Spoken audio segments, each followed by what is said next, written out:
Hi friends, hello everyone, welcome back to my channel. In this video, we are going to start class 10th chapter 1 polynomials. इस वाली video में हम class 10 chapter 1 polynomials पूरा complete करने वाले one shot होगा.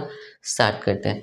तो ये पॉलिनोमियल्स वाला चैप्टर है. हमारा क्वेश्चन से स्टार्ट होता है कि व्हाट इज पॉलिनोमियल. तो पॉलिनोमियल और अलजेब्रिक एक्सप्रेशन की हेल्प से हम इसे समझ सकते हैं.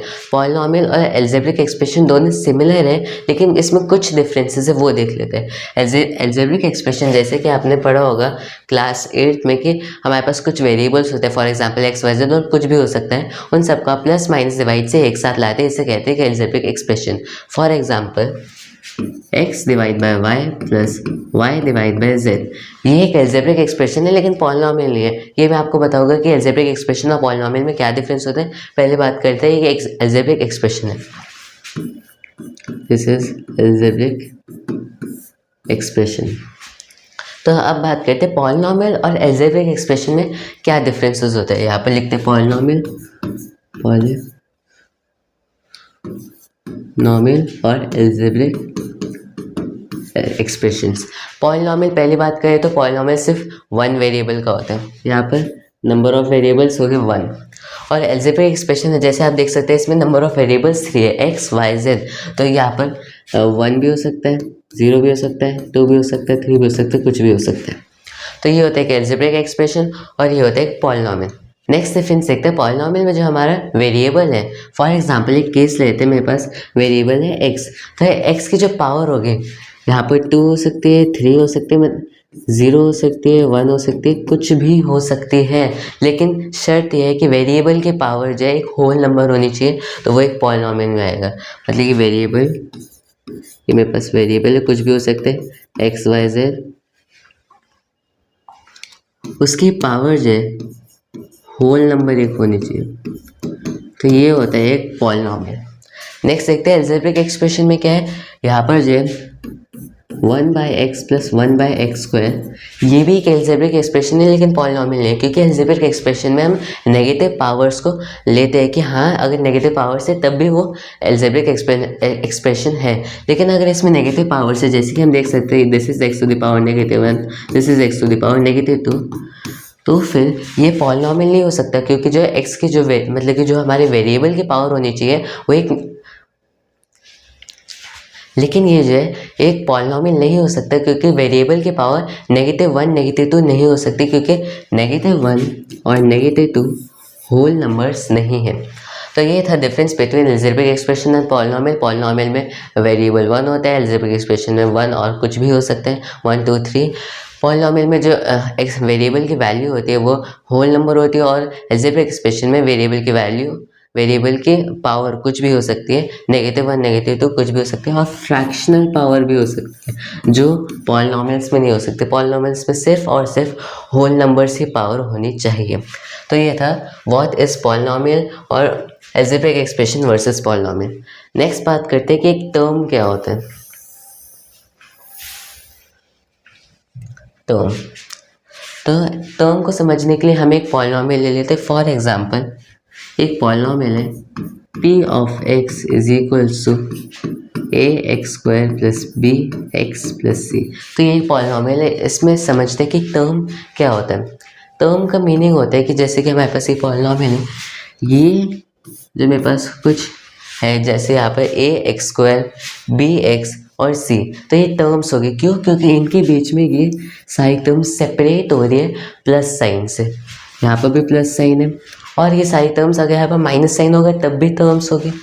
फॉर एग्जांपल ये है +1, तो यहाँ पर टर्म्स होगी x का स्क्वायर, 2x और 1, क्योंकि यहाँ पर जो माइनस साइन है प्लस साइन है. तो जहाँ पर भी हमारे पास पॉलिनोमियल है उसमें प्लस और माइनस से टर्म्स सेक्रेट होती हैं. ये x² एक टर्म है, 2x एक टर्म है, और +1 एक टर्म है. तो ये था टर्म. टर्म किससे सेक्रेट होती है? प्लस या फिर माइनस साइन से. तो ये होता है एक टर्म की डेफिनेशन कि अगर हमारे पास कोई पॉलिनोमियल है उसके बीच में प्लस और माइनस साइन आ रहे हैं तो फिर वो टर्म सेक्रेट हो जाते हैं. यहाँ पर ax² bx c. तो ये था एक टर्म की डेफिनेशन क्या होती है, x³ plus 3x² plus 3x-1। तो अगर हमें इसमें ढूंढना है, फाइंड करना है कि इसमें टर्म्स कौन सी है, तो एक तो टर्म ये होगी क्योंकि बीच में जो प्लस साइन आ रहा है, एक टर्म ये हो गई क्योंकि इसके बोथ साइड जो है प्लस साइन आ रहे हैं, इस पे भी ये भी टर्म हो गई क्योंकि आप प्लस माइनस साइन आ रहे हैं, और ये भी एक टर्म है। तो ये थी टर्म की डेफिनेशन। अब नेक्स्ट चलते हैं। नेक्स्ट है which of the following is a polynomial. तो जैसे कि मैंने आपको बताया कि अलजेब्रिक एक्सप्रेशन और पॉलिनोमियल में क्या डिफरेंस होता है, तो इसके बेस पे आपको ये एक्सरसाइज करनी है। तो स्टार्ट करते हैं। फर्स्ट क्वेश्चन है ax² + 2x + 1। तो अब हमें फाइंड करने पॉलिनोमियल है, यानी फर्स्ट कंडीशन क्या थी कि नंबर ऑफ वेरिएबल्स 1 होना चाहिए। नंबर ऑफ वेरिएबल्स 1 है, x ही एक वेरिएबल है, ठीक है। नेक्स्ट क्या है, इसकी जो वेरिएबल है उसकी पावर से एक होल नंबर होनी चाहिए। पावर क्या है, जहाँ पे मेरे पास है पॉलिनोमियल है x² + 2x + 1, इसकी पावर 2 एक होल नंबर है, इसकी पावर 1 होल नंबर, और इसको मैं कह सकता हूँ कि x⁻0। तो ये सारे जो 0 1 2 ये सारा होल नंबर ही है, तो फिर मतलब कैसे मैं कह सकता हूँ दिस इज अ पॉलिनोमियल। अब सेकंड चलते हैं। सेकंड क्या दिया हुआ है, xy + xyz + zx। क्या ये पॉलिनोमियल है? पॉलिनोमियल नहीं हो सकता, क्योंकि जैसे मैंने आपको बताया था कि पॉलिनोमियल में नंबर ऑफ वेरिएबल्स 1 होना चाहिए, और यहाँ पर नंबर ऑफ वेरिएबल्स 3 है, x y z, तो इसलिए एक पॉलिनोमियल नहीं होगा। Not a polynomial. नेक्स्ट चलते हैं। नेक्स्ट है 1/x+1/x²। क्या ये एक पॉलिनोमियल है? नहीं हो सकता, क्योंकि मैंने आपको बताया था कि पॉलिनोमियल में जो पावर है, वेरिएबल की पावर एक होल नंबर होनी चाहिए। लेकिन जैसे हम यहाँ देख सकते हैं 1/x को हम लिख सकते हैं 1/x = x⁻1 ऐसे लिख सकते हैं। और ये -1 एक होल नंबर नहीं है। होल नंबर तो 0 1 2 3 अप टू इन्फिनिटी ये होते हैं होल नंबर, लेकिन -1 होल नंबर नहीं है। तो इसलिए मैं कह सकता हूँ नॉट अ पॉलिनोमियल। नेक्स्ट चलते हैं। नेक्स्ट हमें क्या गिवन है, 4x + 4/x + 2 - 4/x। तो क्या ये पॉलिनोमियल होगा? पॉलिनोमियल नहीं होगा, क्योंकि यहाँ पर जो 4/x है, पावर -1 आ गई, मतलब कि पॉलिनोमियल नहीं होगा। Not a polynomial. और यही एक कॉमन मिस्टेक है। कॉमन मिस्टेक कैसे? क्योंकि यहाँ पर हम देख सकते हैं 4/x और यहाँ पर +2, यहाँ -4/x है, तो फिर 4/x और -4/x दोनों कैंसिल आउट हो जाएगी। कैंसिल जो रिजल्टेंट है वो मेरे पास होगा 4x² + 2, और ये एक पॉलिनोमियल है। तो इसलिए नॉट अ पॉलिनोमियल ये गलत है, इसे हटा देते हैं। तो अब हम यहाँ पर लिख सकते हैं कि एक पॉलिनोमियल है। Yes, this is a polynomial.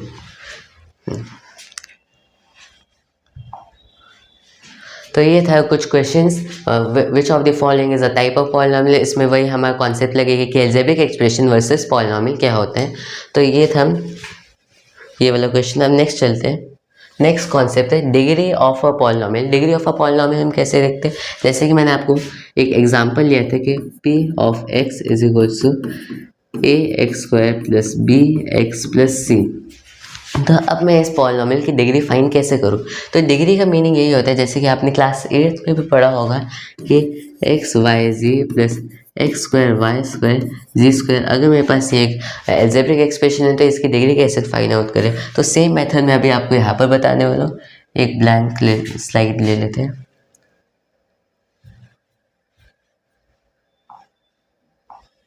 तो एक ब्लैंक स्लाइड लेते हैं। इस पर क्या होता है, डिग्री का मीनिंग होगा क्या कि हाईएस्ट पावर, वेरिएबल की हाईएस्ट पावर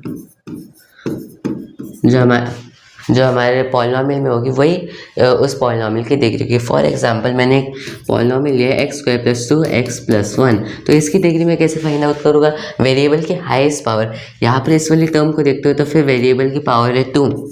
इस वाली टर्म को देखते हैं तो वेरिएबल की पावर है 1। इस वाली टर्म को देखते हैं तो वेरिएबल की पावर 0, क्योंकि x⁻0 1 ही होता है। इसकी 0 और 2 1 0 इसमें से हाईएस्ट है 2, तो इसका मीनिंग हो गया कि इस पॉलिनॉमियल की डिग्री इज इक्वल्स टू 2। ये था फर्स्ट एग्जाम्पल। सेकेंड एग्जाम्पल देखते हैं कि X Y G plus X square Y square, ऐसे हटाओ, X square Y square Z square. तो अब इसकी डिग्री फाइंड कैसे करेंगे? जैसे मैंने आपको बताया वेरिएबल की हाईएस्ट पावर, लेकिन ये होता है पॉलिनॉमियल्स के लिए। अगर मेरे पास अलजेब्रिक एक्सप्रेशन है तो इसकी डिग्री फाइंड आउट करने के लिए पहले मैं करूँगा फर्स्ट टर्म में एक्स की पावर कितनी है 1, वाई की पावर कितनी है 1, जेड की पावर कितनी है 1, 1 + 1 + 1 3। मतलब कि जो वेरिएबल्स है उनकी सारी पावर्स जो हमने, हमारे पास एक अलजेब्रिक एक्सप्रेशन गिवन है, उसमें मैंने एक टर्म पकड़ी, उस एक टर्म में जितने भी वेरिएबल्स हैं उन सब के पावर्स को ऐड करके जो मेरे पास एक नंबर आता है उसे हमें संभाल के रखना है। नेक्स्ट टर्म लेनी है x की पावर 2, y की पावर 2, z की पावर 2, 2 + 2 + 2 6। ठीक है, तो एक तो नंबर मेरे पास था पहले 3, एक नंबर है 6। अब हमें देखना है हाईएस्ट पावर, विच मीन्स 3 और 6 में से हाईएस्ट कौन सा है। 3 और 6 में हाईएस्ट है 6, तो इस अलजेब्रिक एक्सप्रेशन की जो डिग्री होगी वो होगी 6। तो ये था डिग्री का concept for algebraic expressions and polynomials. तो अब कुछ एग्जाम्पल्स लेते हैं।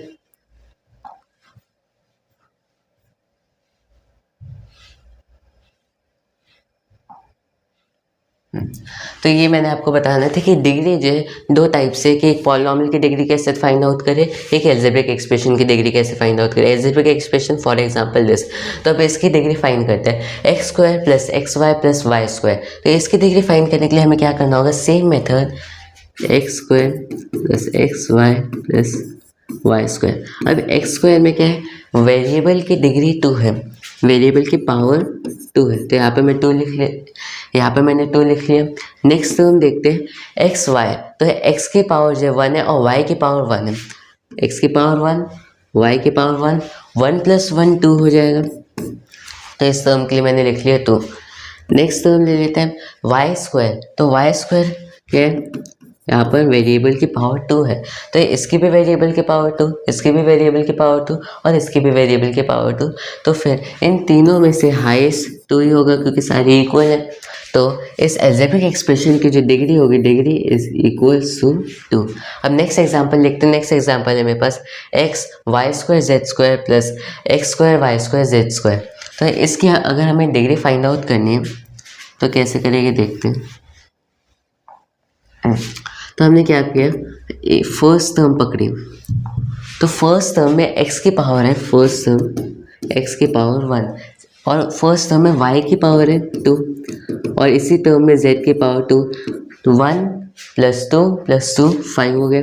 तो इस टर्म के लिए मैं लिख सकता हूँ 5। नेक्स्ट टर्म पकड़ते हैं x² मतलब कि इसके x की पावर 2, y² y की पावर 2, z² z की पावर 2, 2 + 2 + 2, यहाँ पर आ गया मेरे पास 6। तो इस टर्म के लिए मैं लिख सकता हूँ 6।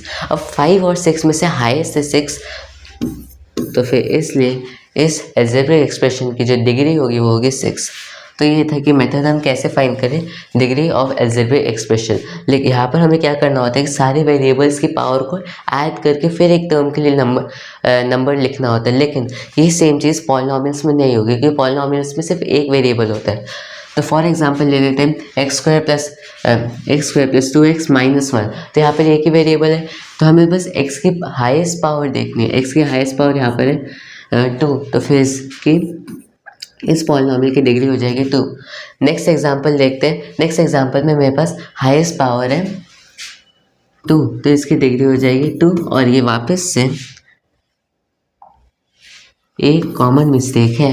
वाई, क्योंकि जैसे कि हम देख सकते हैं मेरे पास एक अलजेब्रिक एक्सप्रेशन है, यहाँ पे x² + x² - 2x गिवन है, तो ये तीनों टर्म्स तो कैंसिल हो जाएगी क्योंकि 1 + 1 - 2 तो 0 ही होता है, तो ये सारी टर्म्स कैंसिल हो जाएगी और जो मेरे पास रिजल्टेंट आया वो होगा 2x + 2 और इसकी अगर हम हाईएस्ट पावर देखें, इसकी डिग्री देखें तो इसकी डिग्री होती है 1 और ये करेक्ट आंसर है।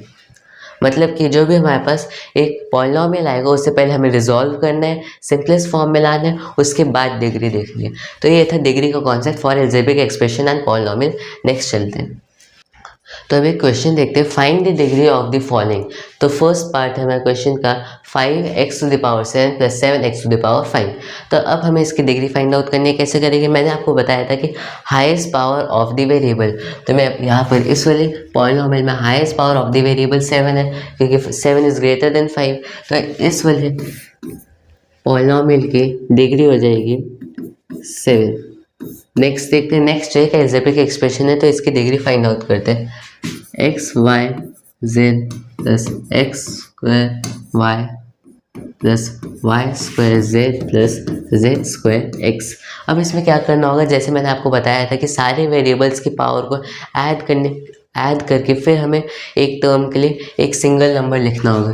तो x की पावर है 1, y की पावर 1, z की पावर 1, 1 + 1 + 1, आंसर आ गया 3।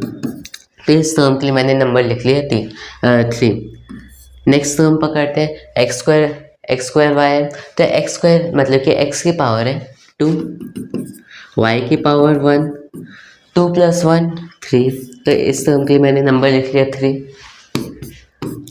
नेक्स्ट टर्म पकड़ते हैं y² z। तो y के लिए मैंने नंबर लिखना होगा कि y² मतलब कि y की पावर 2, तो y के लिए नंबर हो गया 2, z के लिए 1, 2 + 1 3। तो इस पूरी टर्म के लिए मैं नंबर लिख सकता हूँ 3। इसी तरह से अगर मैं फोर्थ टर्म को देखता हूँ तो फोर्थ टर्म के लिए भी 3 हो जाएगा, क्योंकि 2 + 1 = 3। तो अब मैं देख सकता हूँ कि सारी टर्म्स का नंबर 3 है और इनमें से हाईएस्ट भी 3 है, क्योंकि सारी टर्म्स इक्वल है। तो 3 is the degree of this algebraic expression. तो d = 3। Next part of question देखते हैं। x³ + 3x² + 3x - 3x²। अब इसकी डिग्री फाइंड आउट करनी है, कैसे करेंगे? पहले तो मैं देख सकता हूँ कि जैसे मैंने आपको बताया था कि पॉलिनॉमियल की डिग्री फाइंड आउट करने से पहले उसे एक सिंपलेस्ट फॉर्म में रिजॉल्व करना है। तो यहाँ पर देख सकते हो ये वाली टर्म्स कैंसिल हो रही है, ठीक है। तो अब फाइंड आउट करते हैं कि इसकी डिग्री क्या होगी। हाईएस्ट पावर देखनी है हमें। तो रिजल्टेंट मेरे पास ये वाला पॉलिनॉमियल आया कैंसिलेशन के बाद। अब इसमें हाईएस्ट पावर वेरिएबल की क्या होगी?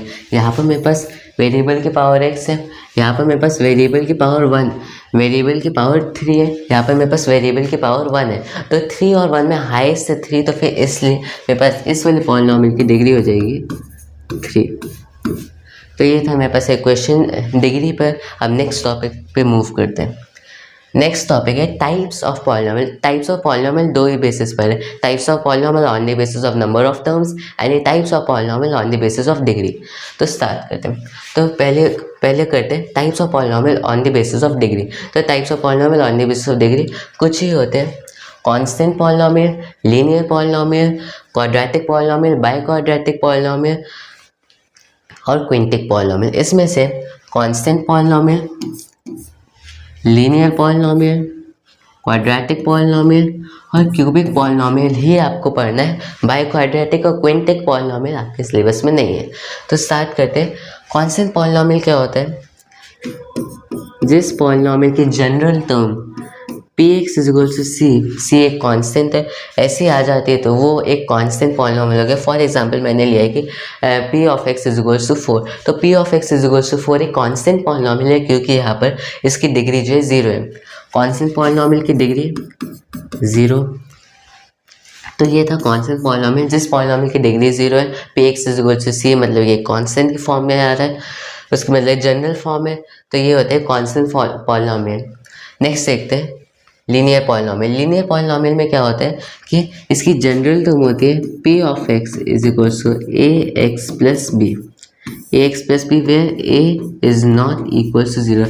ये होती है general form of linear polynomial. Linear polynomial में क्या होता है? डिग्री = 1। तो ये था लीनियर पॉलिनॉमियल। फॉर एग्जांपल कुछ भी ले सकते हैं, p(x) = 3x + 5, ये एक एग्जांपल हो सकते हैं। तो ये था constant polynomial, linear polynomial. Next देखते हैं क्वाड्रेटिक पॉलिनॉमियल। क्वाड्रेटिक पॉलिनॉमियल क्या होता है कि जिसकी जो जनरल फॉर्म है वो ax² + bx + c, मतलब कि यहाँ पर डिग्री जो है ax² plus bx plus c, मतलब कि यहाँ पे डिग्री 2 है। तो जौन से पॉलिनॉमियल की डिग्री 2 होगी वो एक क्वाड्रेटिक पॉलिनॉमियल है और उसकी general form ax² plus bx plus c where a is not equal to 0। ये था एक क्वाड्रेटिक पॉलिनॉमियल। तो क्यूबिक पॉलिनॉमियल, अब नेक्स्ट देखते हैं क्यूबिक पॉलिनॉमियल। क्यूबिक पॉलिनॉमियल में क्या होता है, degree of the polynomial is equal to 3।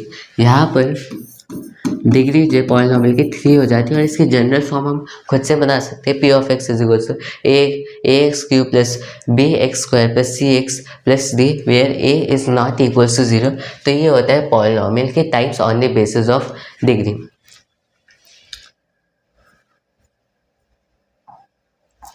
तो हमने बेसिकली कुछ टाइप्स पढ़े, वो एक तो है कांस्टेंट पॉलिनॉमियल, एक लीनियर पॉलिनॉमियल, एक क्वाड्रेटिक पॉलिनॉमियल, एक बाई क्वाड्रेटिक पॉलिनॉमियल जो आपके सिलेबस में नहीं है, एक क्यूबिक पॉलिनॉमियल।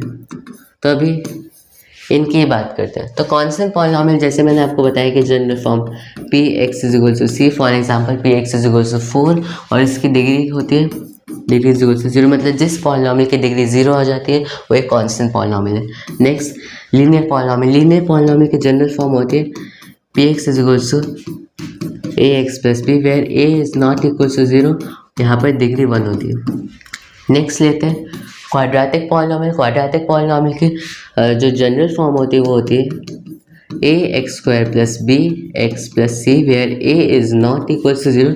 सीधी सी बात है, ax is not equal to 0 इसलिए लिख रहा हूँ क्योंकि अगर ax not equal to ax is equal to 0 हो जाता है तो फिर bx प्लस c बचेगा जो एक लीनियर पॉलिनॉमियल, मतलब कि मैं उसे फिर क्वाड्रेटिक पॉलिनॉमियल नहीं कह सकता। तो ये था इसकी जनरल फॉर्म और यहाँ पे मेरे पास डिग्री हो जाती है d is equal to 2। Next लेते हैं क्यूबिक पॉलिनॉमियल।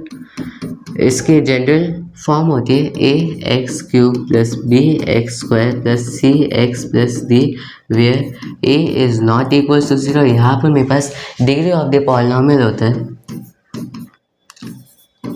3। तो ये थे टाइप्स ऑफ पॉलिनॉमियल, मैंने आपको समराइज कर दिया। नेक्स्ट देखते हैं types of polynomial on the basis of number of terms.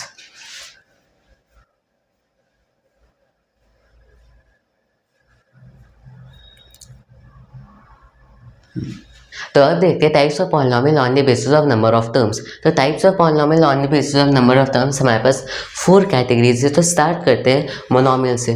Monomial का मीनिंग होता है अगर मेरे पास कोई पॉलिनॉमियल है p ऑफ x, अगर इसकी 1 टर्म है विच मीन्स अगर मेरे पास एक पॉलिनॉमियल है उसमें सिर्फ सिंगल टर्म है, कोई प्लस माइनस का साइन नहीं है, तो फिर एक मोनोमियल होगा। For example px is equal to 4x, p of x is equal to 4x एक मोनोमियल है क्योंकि यहाँ पर सिर्फ सिंगल टर्म है, एक सिंगल टर्म है तो इसलिए मोनोमियल। मोनोमियल वही होगा कि कोई सा भी पॉलिनॉमियल जिसके नंबर ऑफ टर्म्स 1 है वो मोनोमियल है।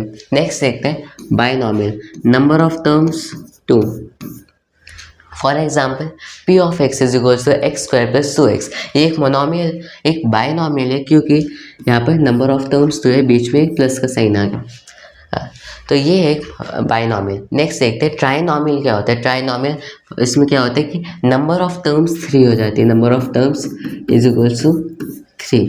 तो ये फॉर एग्जांपल ले लेते हैं p of x is equal to x² plus 2x plus 1। तो एक ट्राइनॉमियल होगा क्योंकि यहाँ पर नंबर ऑफ टर्म्स जैसे हम देख सकते हैं, एक तो ये टर्म होगी, एक ये टर्म होगी और एक ये टर्म होगी, तो 3 टर्म्स है तो इसलिए एक ट्राइनॉमियल होगा। और ये मेरे पास नंबर ऑफ टर्म्स अगर 1 होगी तो फिर पॉलिनॉमियल, नंबर ऑफ टर्म्स अगर 2 होगी तो बाइनॉमियल, नंबर ऑफ टर्म्स अगर 3 होगी तो ट्राइनॉमियल। लेकिन अब 4 टर्म्स के लिए हमारे पास कोई सेपरेट वर्ड नहीं है तो फिर उनके लिए हम यूज़ करते हैं पॉलिनॉमियल। वैसे तो ये भी पॉलिनॉमियल है लेकिन 4 और 4 से ज़्यादा नंबर ऑफ टर्म्स के लिए हमारे पास कोई सेपरेट वर्ड नहीं है। तो ये था on the types of polynomial on the basis of terms, number of terms. Next चलते हैं, अब कुछ इंपॉर्टेंट टर्म्स हैं। फर्स्ट है कि जीरोज ऑफ पॉलिनॉमियल से मेरा क्या मीनिंग है। Zeros of polynomial which means अगर मेरे पास कोई एक पॉलिनॉमियल है, for example ax² plus bx plus c, फिर मैंने एक पॉलिनॉमियल का एग्जांपल ले लिया। तो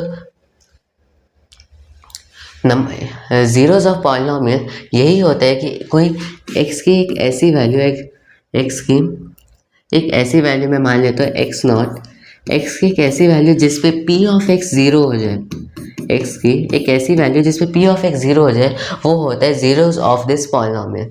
फॉर एग्जांपल ले लेते हैं, मेरे पास एक पॉलिनॉमियल है x+2, तो इसके ज़ीरोज़ क्या हो गए, x की एक ऐसी वैल्यू जिस पे p ऑफ x ज़ीरो हो जाए, विच मीन्स मुझे p ऑफ x को ज़ीरो पुट करना होगा, तो x+2 is equal to zero मैंने पुट कर दिया। 2 को लेफ्ट राइट हैंड साइड ले जाएगा तो x is equal to negative 2 आ गया, मतलब कि x is equal to negative 2 जो इस polynomial p of x is equal to x+2 का ज़ीरो है, ज़ीरो इसका रूट है। तो ये होता है ज़ीरो ऑफ पॉलिनॉमियल की क्या डेफिनेशन होती है। और एग्जांपल लेते हैं, फॉर एग्जांपल अगर मेरे पास एक पॉलिनॉमियल है p of x is equal to 2x+3, तो इस पॉलिनॉमियल के अगर हमें ज़ीरोज़ फाइंड आउट करने तो क्या होगा, जैसे कि हमारी डेफिनेशन थी कि एक x की ऐसी वैल्यू जिस पे p ऑफ x ज़ीरो हो रहा है तो वो इस पॉलिनॉमियल के ज़ीरोज़ हो गए। तो स्टार्ट करते p ऑफ x, सबसे पहले हमें ज़ीरो पुट करना होगा, तो p ऑफ x जिसकी वैल्यू 2x+3 है इज इक्वल टू ज़ीरो, ये हमने पुट कर दिया। अब क्या करना होगा, इस 3 को राइट हैंड साइड ले जाते हैं, राइट हैंड साइड पे यहाँ पर +3 है तो उस साइड जाके -3 हो जाएगा, यहाँ पर +3 उस साइड जाके -3 हो गया। अब both sides divided by 2, x is equal to -3/2। अब ये मेरे पास आ गए ज़ीरोज़ ऑफ दिस पॉलिनॉमियल, तो ये हो गया zero of p of x is equal to 2x+3। तो ये था कि हम कैसे ज़ीरोज़ फाइंड आउट कर सकते हैं किसी भी पॉलिनॉमियल के। हमें बस सिंपल यही करना है कि उस पॉलिनॉमियल की जो वैल्यू है उसे इक्वल्स टू ज़ीरो पुट कर देना है, और जो हमारे पास x की वैल्यू आएगी वो होता है ज़ीरो ऑफ दैट पॉलिनॉमियल। तो ये था zeros of polynomial. Constant polynomial मैं आपको बता चुका हूँ। नेक्स्ट आता है ज़ीरो पॉलिनॉमियल का क्या मीनिंग है। ज़ीरो पॉलिनॉमियल वो होता है कि जहाँ पे मेरे पास p of x is equal to zero, ये एक ज़ीरो पॉलिनॉमियल, वैसे तो ये कांस्टेंट पॉलिनॉमियल भी है क्योंकि यहाँ पर जो p of x is equal to a constant c की जनरल फॉर्म लग रही है, लेकिन एक सेपरेट हमने टर्म डिफाइन किया है ज़ीरो पॉलिनॉमियल जहाँ पर p of x is equal to zero होता है। तो ये था कांस्टेंट पॉलिनॉमियल, ज़ीरो पॉलिनॉमियल और ज़ीरोज़ ऑफ पॉलिनॉमियल, कुछ इंपॉर्टेंट टर्म्स थे। अब नेक्स्ट चलते हैं। एक क्वेश्चन है, if one zero of this polynomial 3x² + 4kx + 1 is 1 then find k. तो हमें क्वेश्चन में ये बोला गया कि एक पॉलिनॉमियल है p of x is equal to 3x² + 4kx + 1, और इसका हमें बताया गया कि इसका एक ज़ीरो है 1, तो हमें फाइंड करने की k की क्या वैल्यू होगी। तो p of x is equal to 3x² + 4kx + 1, ये मेरे पास एक पॉलिनॉमियल क्वेश्चन में हमें गिवन है कि x इज इक्वल टू 1 जो इसका एक सोल्यूशन है, तो इसका मीनिंग हुआ कि x इज इक्वल टू 1 पर p ऑफ x ज़ीरो होना चाहिए, यही मीनिंग हुआ उसका। ज़ीरो जो पॉलिनॉमियल अभी पढ़ाया था। तो फिर अगर मैं इस पॉलिनॉमियल की वैल्यू में 1 पुट कर दूँ तो फिर k की वैल्यू हमें फाइंड आउट हो जाएगी।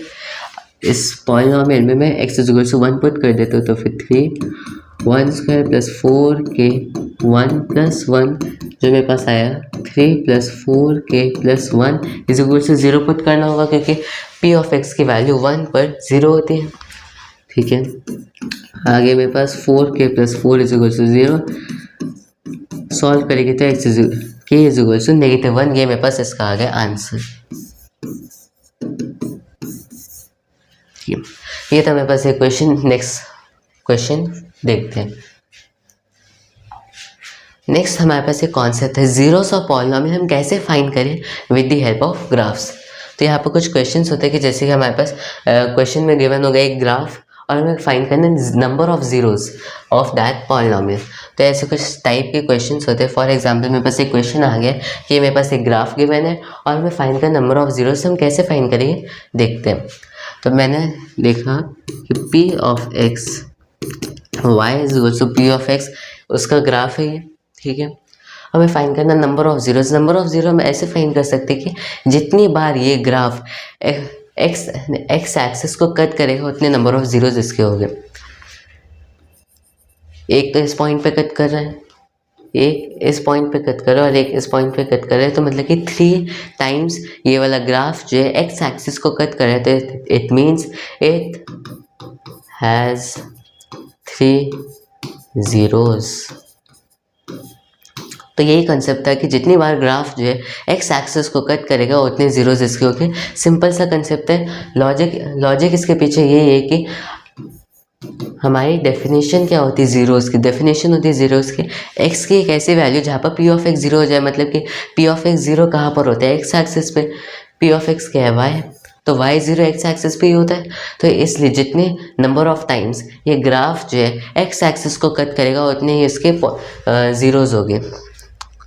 अब नेक्स्ट ग्राफ देखते हैं। नेक्स्ट हमारे पास एक ग्राफ गिवन है इस टाइप का, हमें फाइंड करना है नंबर ऑफ जीरोज़। कैसे फाइंड करेंगे, एक तो इसने यहाँ पर कट किया, एक इसने यहाँ पर कट किया, मतलब कि इसे 2 टाइम्स एक्स एक्सिस को कट किया, तो इसलिए इसके 2 zeros हो गए। तो इट हैज़ 2 zeros। रीज़न क्या है, क्योंकि 2 बार ही एक्स एक्सिस को कट करें। नेक्स्ट एग्जांपल देखते हैं। यहाँ पे एक स्ट्रेट लाइन गिवन है, तो एक्स एक्सिस को मैं देख सकता हूँ कि सिंगल टाइम कट करिए, तो इसका सिर्फ 1 0 होगा। It has only 1 0। तो ये था मेथड कि हम कैसे फाइंड करें अगर हमारे पास एक ग्राफ गिवन है और हमें फाइंड करने नंबर ऑफ जीरोस। तो ये था कॉन्सेप्ट कि नंबर ऑफ जीरोस हमें कैसे फाइंड करने with the help of graphs. Next question देखते हैं। नेक्स्ट है कि अगर हमारे पास इस टाइप का ग्राफ गिवन है, हमें नंबर ऑफ जीरोस फाइंड करने हैं, तो हम ये देख सकते हैं कि 4 टाइम्स एक्स एक्सिस को कट कर रहे हैं। एक तो इस साइड पे, एक तो इस साइड पे, एक इस साइड पे और एक इस साइड पे, तो मतलब कि 4 टाइम्स कट कर रहे हैं, तो इसलिए इसके नंबर ऑफ जीरोस 4 हो जाएंगे। It has 4 zeros। ठीक है, नेक्स्ट क्वेश्चन देखते हैं। नेक्स्ट क्या है, हमारे पास एक ग्राफ गिवन है, हमें फाइंड करना है number of zeros. Number of zeros कैसे होगा, यहाँ पर मैं देख सकता हूँ कि ये जो ग्राफ है तो एक क्वाड्रेटिक इक्वेशन का ग्राफ, लेकिन ये जो है क्वाड्रेटिक पॉलिनॉमियल का ग्राफ, लेकिन ये जो है एक्स एक्सिस को एक भी बार कट नहीं कर रहा है, तो इसलिए इसके नंबर ऑफ जीरो 0 हो जाएगी। It has 0 zeros। ठीक है, तो ये था कंसेप्ट की नंबर ऑफ जीरोस हम कैसे फाइंड कर सकते हैं with the help of graph. हम नेक्स्ट कॉन्सेप्ट देखते हैं।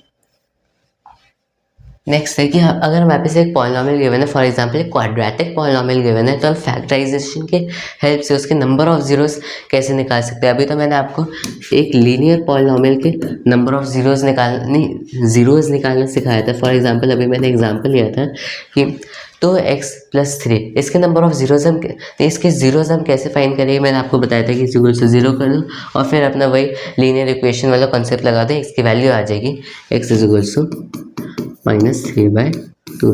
ये था कि अगर हमारे पास एक लीनियर पॉलिनॉमियल गिवन है तो उसके नंबर ऑफ जीरोस कैसे फाइंड करें। लेकिन अगर हमारे पास एक क्वाड्रेटिक पॉलिनॉमियल गिवन है तो फिर उसके जीरोस फाइंड करने के लिए हमें फैक्टराइजेशन करनी होगा। फैक्टराइजेशन में भी मिडल टर्म स्प्लिटिंग, तो देखते हैं कि कैसे होता है। ठीक है, तो मिडल टर्म स्प्लिटिंग के लिए हमें क्या करना होगा। फॉर एग्जांपल एक ले लेते हैं क्वाड्रेटिक पॉलिनॉमियल ये वाला, या फिर ये सही है x² + 4x + 3। तो ये एक क्वाड्रेटिक पॉलिनॉमियल है, इसे हमें मिडल टर्म स्प्लिटिंग करनी है।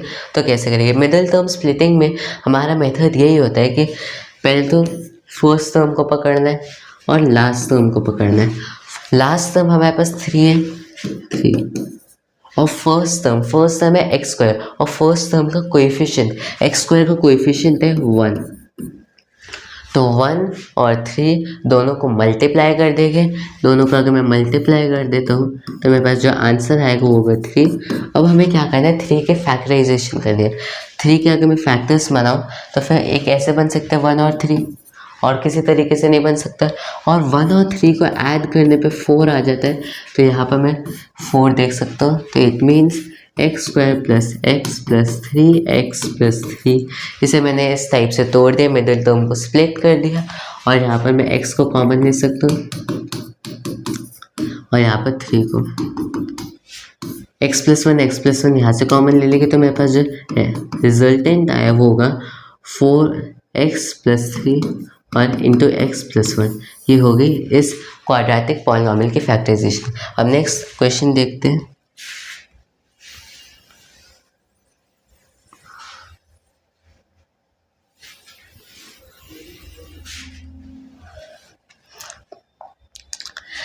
नेक्स्ट एग्जाम्पल में मैं क्या है गिवन है 2x² + 3x+1 2x² + 3x+1 ये एक पॉलिनॉमियल है p of x = 2x² + 3x+1। तो अब हमें इसका फाइंड करना है फैक्टराइजेशन क्या होगी और ज़ीरोस क्या होगी। तो स्टार्ट करते हैं। फैक्टराइजेशन जैसे मैंने आपको बताया कि फर्स्ट टर्म और लास्ट टर्म को पकड़ना। फर्स्ट टर्म का कोएफिशिएंट है 2 और लास्ट टर्म का कोएफिशिएंट है 1 और इन दोनों 2 और 1 दोनों को मल्टीप्लाई कर देंगे। दोनों को मल्टीप्लाई किया जो मेरे पास आंसर आ गया वो 2। अब 2 की हमें फैक्टराइजेशन करनी है। 2 को मैं एक तरीके से डिवाइड कर सकता हूँ 1 × 2, ठीक है। और 1 + 2 3 होता है, 1 + 2 3 होता है। तो अब मैं क्या कर सकता हूँ, मैं 3 को 2 टर्म्स में डिवाइड कर सकता हूँ। मिडिल टर्म स्प्लिटिंग कर सकते हैं कि 3x = x + 2x 2x²। अब 3x की जगह में लिखूँगा 2x + x + 1 और यहाँ पर 2x में कॉमन ले लूँगा, x + 1 अंदर रह गया प्लस x + 1। अब x + 1 को अगर हम कॉमन लेते हैं तो फिर 2x + 1 और x + 1 ये हो गई इस क्वाड्रेटिक पॉलिनॉमियल की फैक्टराइजेशन। तो ये था मिडिल टर्म स्प्लिटिंग हम कैसे करें। इसी तरह से मैंने ये वाला एग्जाम्पल लिया, ये वाला एग्जाम्पल लिया, आप इस एग्जाम्पल को भी ट्राई कर सकते हैं। ये था मिडिल टर्म स्प्लिटिंग। अब नेक्स्ट कंसेप्ट पे चलते हैं। Find zeros of this quadratic polynomial. तो इस क्वाड्रेटिक पॉलिनॉमियल के हमें ज़ीरोस फाइंड करने हैं। तो स्टार्ट करते हैं। पहले तो हम इसकी फैक्टराइजेशन करेंगे 7x² - 29x + 4। तो 7 हमें 2 टर्म्स को पकड़ना है, फर्स्ट टर्म और लास्ट टर्म। लास्ट टर्म है 4 और फर्स्ट टर्म का कोएफिशिएंट फर्स्ट टर्म है 7x²। 7x² में x² का कोएफिशिएंट 7 है, यहाँ पे लिख लिया 7। अब 7 × 4 आगे आंसर 3 नहीं, आगे आंसर 28। अब क्या करना है, अब जो हम 28 को कैसे 2 नंबर्स के मल्टीप्लिकेशन में लिख सकते हैं। इसे मैं ऐसे लिख सकता हूँ कि -1 × -28 = 28 ऐसे लिख सकते हैं। और यहाँ पर -1 + -28 -29 होता है जो हमारा मिडिल टर्म बन के आ चुका है। तो फिर अब हमें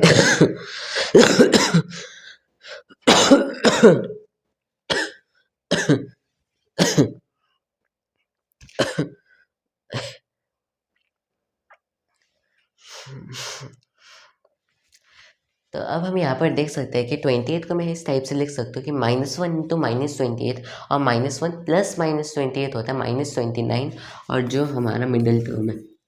तो अब मैं क्या करूँगा, मिडिल टर्म को स्प्लिट करूँगा। जो हमारा -29 उससे मैं लिख सकता हूँ -29 -1 -28। यहाँ पर हम क्या करेंगे 7x²। अब यहाँ पर मेरे पास -29 था, x था, यहाँ पे लिखूँगा -x -28x + 4। ये मैंने मिडिल टर्म की स्प्लिटिंग कर दी है। अब क्या करना है, इसे पकड़ा और इसे पकड़ा, यहाँ से मैं x कॉमन ले लेता हूँ। x कॉमन लिया 7x - 1 और यहाँ से अगर मैं -4 कॉमन ले लेता हूँ -4 तो 7x - 1। अब 7x - 1 यहाँ से भी कॉमन लेना है, यहाँ से भी कॉमन लेता है तो बाहर लेने पर 7x - 1 तो यहाँ पर आ गया और यहाँ पर x आ रहा है -4x। तो x - 4 ये मेरे पास इसकी फैक्टराइजेशन हो गया। अब क्वेश्चन में बोला है कि find zeros of this polynomial.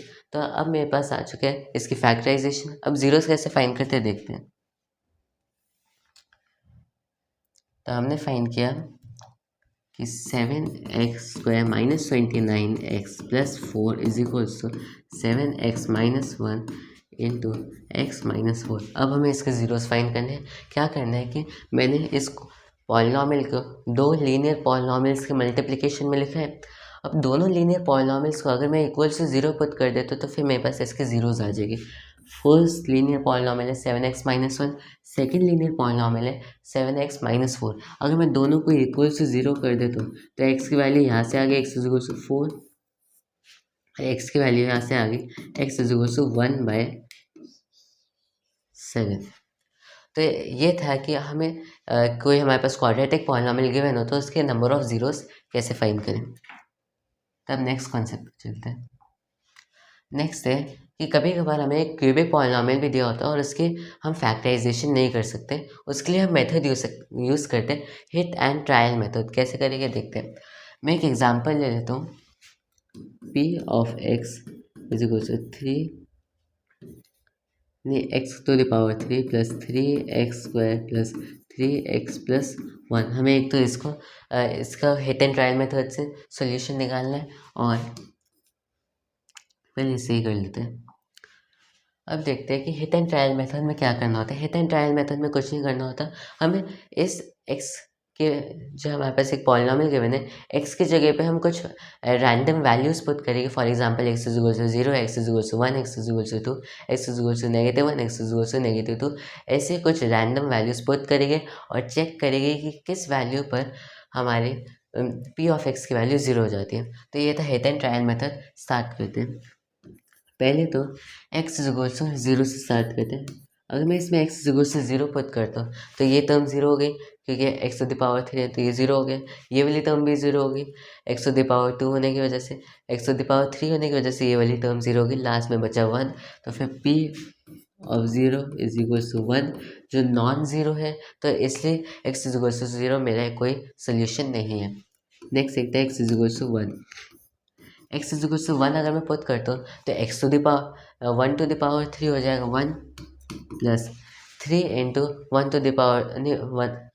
1 का स्क्वायर हो जाएगा आंसर 3 प्लस 3x में अगर मैं 1 पुट करता हूँ तो फिर 3 इंटू 1 3 प्लस 1 आ गया आंसर 8, जो नॉन ज़ीरो है, नॉट इक्वल टू 0। तो इसलिए x=1 कोई सोल्यूशन नहीं है। अब नेक्स्ट ट्राई करते हैं x=-1। x=-1 में हम क्या करेंगे, -1 to the power 3, -1 to the power 3 और पावर होने की वजह से -1 आ जाएगा।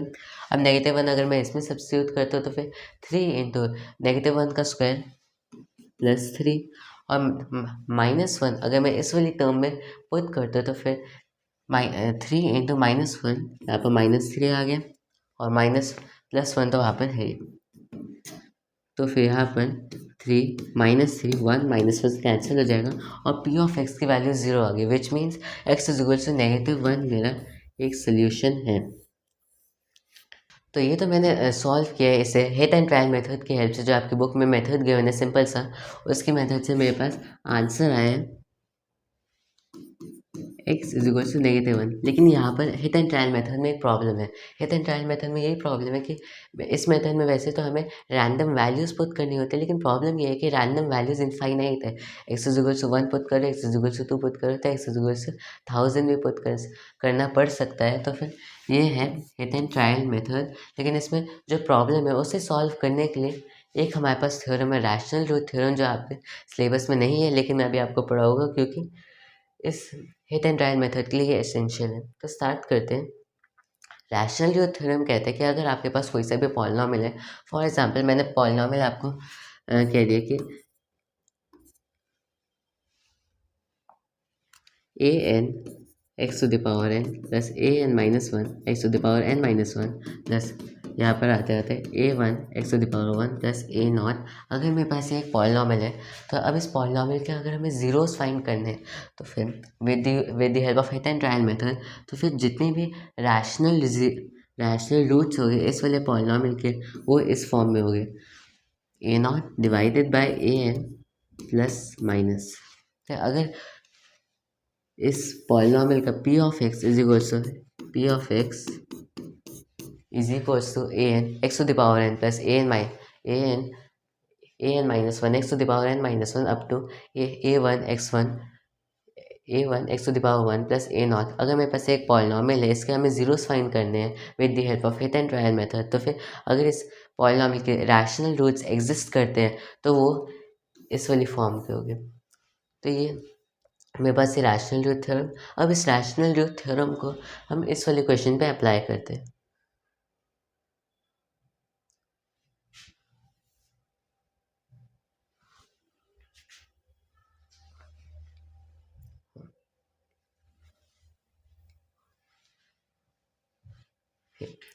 तो अब इस क्वेश्चन को सॉल्व करते हैं with the help of rational root theorem.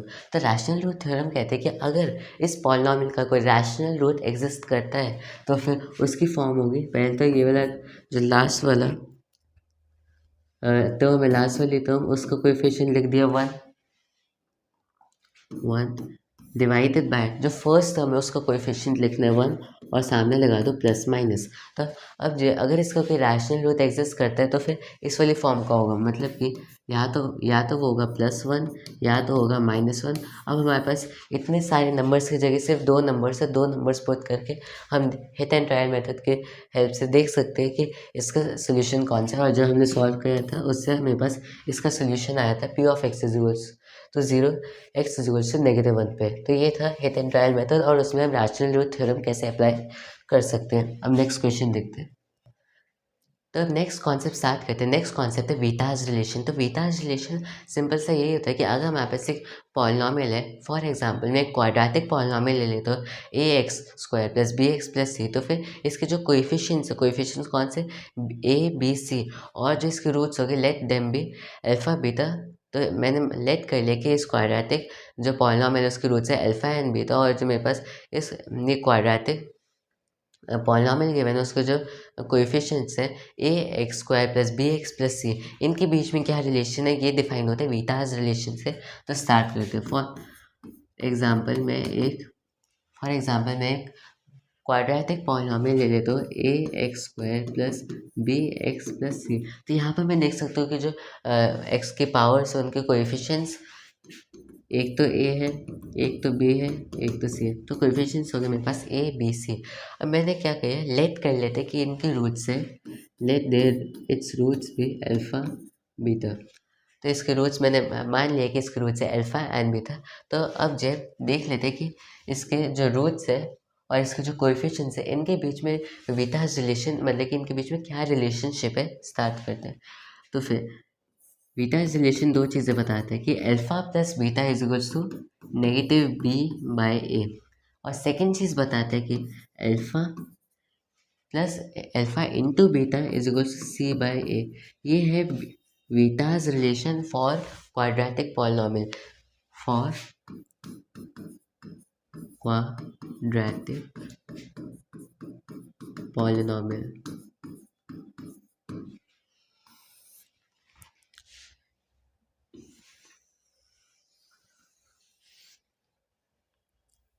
तो इसे इस साइड पे लिख लेते हैं। अब सेकंड बात करते हैं, ये तो था Vieta's relation for quadratic polynomial, लेकिन अगर हमें सेम चीज़ डिफाइन करनी है Vieta's relation for cubic polynomial तो कैसे करेंगे, स्टार्ट करते हैं।